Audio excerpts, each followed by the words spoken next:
Hello guys, আসসালামু আলাইকুম। Welcome to my another new video. আজকে আমরা যাচ্ছি শরীয়তপুরের ঐতিহাসিক জমিদার বাড়ি। বেশ কিছুক্ষণ গাড়ি চালানোর পর আমরা গন্তব্যে পৌঁছে গেলাম। জমিদার বাড়ি নিয়ে বিস্তারিত আমি এই ভিডিওতেই বলবো। ছোটবেলায় মুরব্বীদের কাছে কার্তিকপুরের চৌধুরীদের কথা বহু গল্পই শুনেছি। এই জমিদারদের সম্পর্কে চলুন বিস্তারিত একটু শুনে আসি।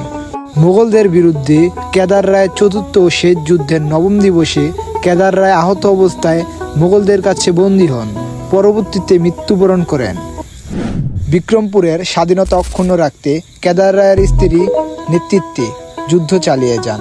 এই যুদ্ধে অংশগ্রহণ করেন শেখ কালু কালিদাস ঢালির বাহিনী।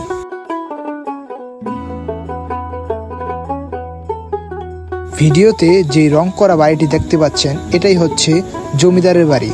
এই রংগুলা ইদানিং করা হয়েছে।